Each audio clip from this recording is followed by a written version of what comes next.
Good day, YouTube. I'm Daniel Claremont. I'm the Acadian Therapist. Welcome back. As I record this, perhaps obviously, it's December. This is the time of year that I celebrate Christmas. Many others do as well, but of course there's lots of other holidays at this time of year. For a wide variety of reasons, this brings up a lot of stress, and so I thought that might be worth spending a few minutes to chat about. So that's what we're talking about today. We're talking about managing holiday stress. As always, if you want to support this content, please feel free to like, share, comment, subscribe. All of those things help support my work here, and I'm very grateful for it. But let's get right to it. To begin with, I thought it might be helpful to start with talking about why this time of year is so stressful. What are some of the sources of stress? And it might feel obvious. However, it might be worth unpacking it a little bit to realize, well, essentially, a lot of us beat ourselves up. We say, why can't I be more focused? Why can't I be more productive? Why does this get me down every year? Why am I so snappish towards my family members? Why can I not get a good night's sleep and I stress out about the littlest things? Well, I think partly a way of viewing it might be you're trying to be multiple people at once. So there's who you actually are here and now, but there's also the expectations that you place on yourself, that family members will place on you. And so often, especially if you have kids, that is a huge source of stress as well. So there can be this pressure that so many parents put on themselves to make everything perfect and to make sure their kids have a happy Christmas. And then there's all these expectations about what makes a happy Christmas. And so often based on past experiences that you've had or that the media has put on you, even the media growing up, right? Christmas specials and whatnot. We have these ideas of childhood and often an idealized version of our childhood about the time when we were a happy family or the family that I wish I'd had watching it on a sitcom growing up and whatnot. So we have the reality, the real you, the real family, the real resources, financial resources that you have, as well as that idea of what would be ideal and what would make other people happy. And of course, as I recently experienced with the Black Friday specials, so I would get so many emails offering to save me money, and all I had to do was spend stuff. Doesn't make a lot of sense, does it? But we have all these influences telling us that if you get that thing, if you have that experience, if you have that vacation, if you have that everybody around the table and everybody getting along, well, then you'll have a happy time. Unfortunately, often, this is not in your control. And often, it's not even realistic, the idea of having that. So this expectation and this idea that society has put on you, that maybe other family members have put on you, and that you put on yourself, really drives you to overperform. It's important to note the time of year as well. So I look outside my window now, not a lot of leaves on the trees. That's because the trees essentially are resting at this time of year. As the days get shorter, at least in this hemisphere, the days get shorter, there's less daylight, fatigue comes in. We're capable of doing less biologically. So all of nature around us is telling us, slow down, take it easy. Unfortunately, this is the time that we ramp up our expectations. So a good place to start would be grounding. I have talked about this to death, haven't I? But I do have some videos to help with grounding strategies. But the most simple one, and I'm going to suggest we do it together now, would be taking 3 breaths. You know how this works if you've been here before. In through the nose, out through the mouth, breathing out longer than you breathe in. That's the most important part. Breathe out longer than you breathe in. If you're clogged up, breathe in through the mouth. That's fine. You ready? Here we go.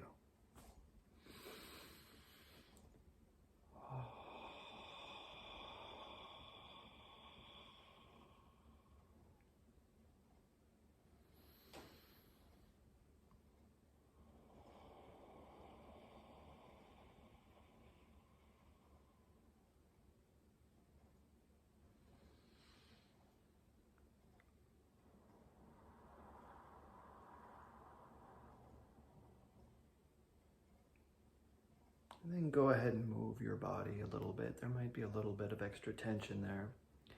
Now I just did this now, obviously. And I notice I'm talking a little bit more slowly. My body feels a little bit more relaxed. My voice has changed a little bit. So that's because I'm recording a YouTube video. So, I mean, there's this stress and these expectations like, oh my gosh, I hope that it's good. I hope that people are going to enjoy it, whatever. So there's all this noise. When I ground myself, I reconnect to the present moment. I reconnect with what my body is actually capable of doing. And it helps me slow down a little bit, helps me think a little bit more clearly. Hopefully, you will have noticed some same things.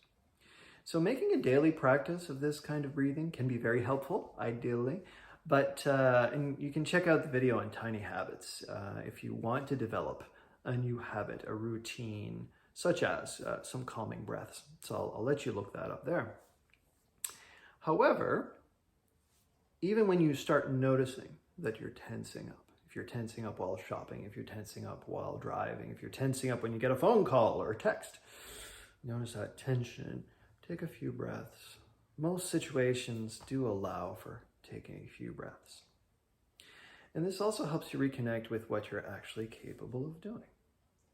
So if you're noticing you're tensed up about some expectations, let's say you're on your way to a family meal, or you're stressed about, wanting to get your kids that special toy that they're looking for and you don't know if you can afford it. And so there's that tension. Take a few breaths, slow it down, and then check in with yourself. So that task that you are trying to do, does it need to be done right now? Are you expecting that you'll be able to do it perfectly?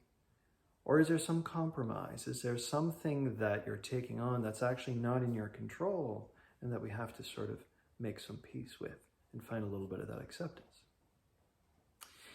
Many tasks, of course, you can't just let go of, and that's okay. But when you take these breaths, maybe you have more time to do it than you think that you do. Or maybe some of those goals are not really in line with your values. They're not actually important to you. You just think they're supposed to be important. So maybe you don't drop off Christmas baking for 30 households. Maybe you just do it for 5, right?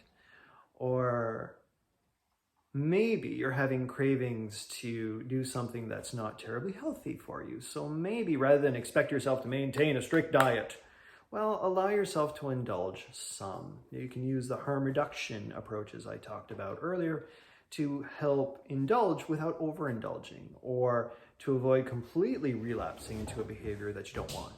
And so far, a lot of what we've talked about essentially is grounding yourself to actually be able to work within the limits that you have to follow. Your body has limits, your finances have limits, there's only so much energy that you have. And so you can be able to make the most of the resources that you actually have available. Of course, there's going to be times, especially when we're under strain, that this is when we're going to step on each other's toes. And so there's going to be times that you snap at somebody, or you're not as patient or calm or rude. I find especially during this time of COVID, and now there's a new variant that's out, the Omicron variant. So, the COVID experience is a constant strain for all of us, as well as the steps that governments and businesses are taking. And so there's less freedoms than we're used to. There's more that we have to handle. And so that pushes us out of our window of tolerance, and we can turn into jerks. So far, we've talked a lot about how maybe you've been a jerk to yourself. Of course, the unfortunate reality is we're going to turn into jerks with each other. It's not right, it's not fair, but it is human and it's understandable. So when you notice that you've lost control and maybe you've snapped at somebody, or you've been rude or impatient, you know what I'm going to say? Grounding. By the way, grounding can be breath. We did practice the breath. But also there's lots of other strategies you can employ to help you ground and get your feet back on the ground. So after you do something that is grounding, that gets you back into your window of tolerance, then follows accountability. So that's where you can come back to the person that you were rude to or disrespectful to and try to make amends. Try to make up for that in some way. The idea behind this is that it's okay to have emotions. It's okay to have reactions. It's never okay to be abusive. And when we make mistakes, taking responsibility. Of course, there's going to be times that you're going to disagree with partners or other family members about what was a disrespect or not. So that's okay. Maybe you all ground, you take a few breaths, and then you come back. You might have to agree to disagree, or there might have to be some compromise that you come up with, but that's okay. Once you're grounded, your ability to think comes back online, and you're able to work together towards the relationship that you want to have. This is also a time of year that old memories can come up. I actually did do a recent TikTok about that, about how to navigate that. Sometimes we think the goal is to be happy all the time or to be positive all the time. And so we have to get rid of unwanted feelings and thoughts. This is actually part of the reason why I wanted to film in front of the Christmas tree. This Christmas tree is a series of landmines for me. There's going to be memories, bittersweet memories sometimes, where you'll have things that remind you of lost loves or former times in your life or family members that are not here anymore, hopes that you had which didn't pan out. So what I would suggest is not avoidance of those memories, unless there's something especially traumatic. If something is particularly overwhelming, of course, I would suggest that would be something you might want to talk to somebody about. Or at the very least, have some patience with yourself while those waves come up. So if you're starting to unpack ornaments, or you notice some memories or some bad feelings come up, maybe it's an anniversary, the Christmas day or the holiday days in particular, you might really notice the empty seat at the table. And it's not about avoidance of that pain.